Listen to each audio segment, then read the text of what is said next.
Hello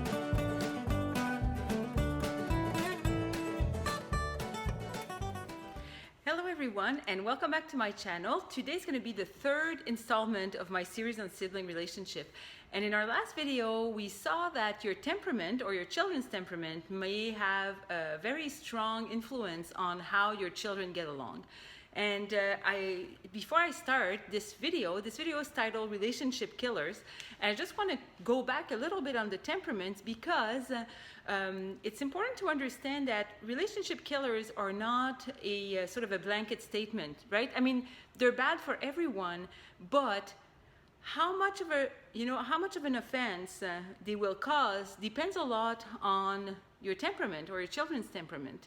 And also, to what extent the child will be affected in the long run by these offense depends also on the temperament, and the degree of the offense depends a lot on temperament. So, like a small slight might mean the world to someone and nothing to someone else, right?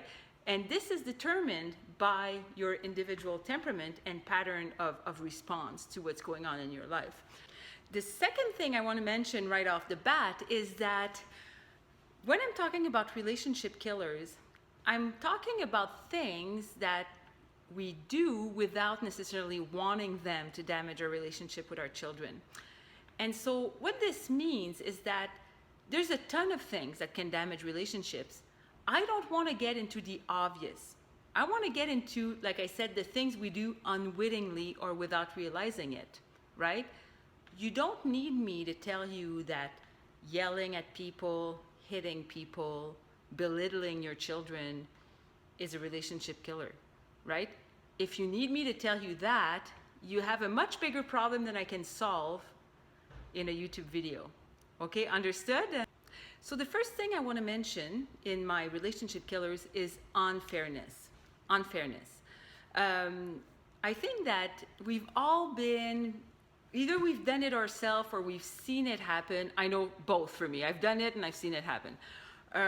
Where, parents deal with issues between siblings, who are complaining that life is not fair by saying, well, life's unfair, deal with it, right? And unfairness can really affect relationships. And the fact that life is unfair, it's true. But it doesn't mean this is a good way to deal with how your children interact. Infertility is unfair. Deadly illness is unfair. It just strikes. There's nothing you can do about it. Why me, right? It's unfair. There's no rhyme or reason. Where I want to get at with this thing on unfairness is tread very carefully when you just tell your kids to figure it out because life is unfair. Because some temperaments, especially the melancholic temperaments, they have a deeply held, ingrained sense of fairness. And so any slight or perceived unfairness is taken to heart in a way that is very hard to understand for other temperaments. And so as parents, sometimes we'll see, we'll say, well, it is not unfair, but she's going out of her mind saying it is, right? Well, as a parent, you can say, deal with it, life's unfair. Or you can really help your child understand why this is not actually unfair.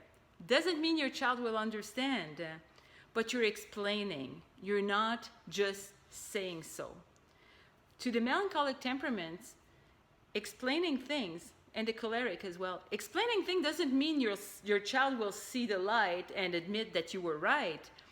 But over a lifetime, it builds a habit of not being so self-centered, being able to consider the welfare of others, etc., which is not something that comes naturally to these temperaments. We are, as human beings, that's something I strongly believe, is that we're wired for fairness, right? We really desire fairness.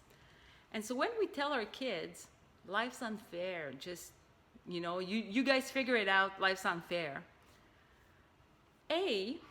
We tell our children that unfairness is okay. It's not okay. We should be working against unfairness. We should be working towards justice and and raising our children accordingly, right? We want to teach our children that if something's unfair, do something about it, right? That's the first thing. We don't want our children to just accept what is unfair without doing anything about it. The second thing, that's for the children who are more likely to fold back and just like, oh, well, nothing I can do. But there's also the children who have a more outgoing temperament, who are more go-getters. And these children might interpret this as a permission to be unfair, right? Well, you know, life's unfair. It's a permission to go out there and do things that are unjust, that are unfair, that are not right, because life's unfair, except they're on the giving end, not on the receiving end, right? The second relationship killer I wanted to get at today is favoritism. Now, there's not a parent who's going to go out there and say, I prefer this child. When I'm talking about favoritism, I'm not always talking about a parent who just has a favorite, right?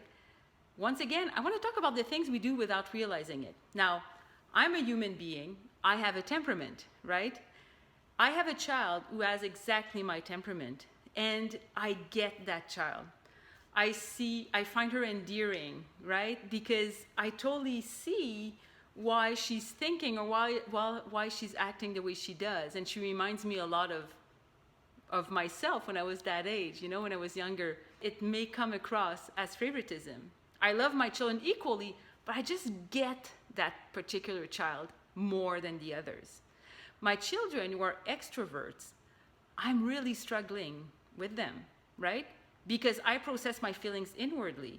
And so when my extrovert children just explode, my first response is to just like, just put that in a jar, go somewhere else. I can't cope with these big expressions of feelings, right? I don't know what to do. Like, I don't even know why they do it. Like, so these big, you know, screaming and insulting and just like, letting it all out. I'm just like, go somewhere else, right?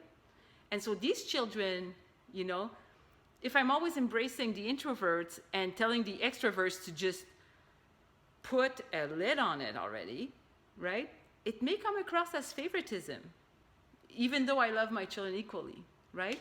And so that kind of favoritism, when it's built over a lifetime, it really gets to the core of our children, and they start believing it.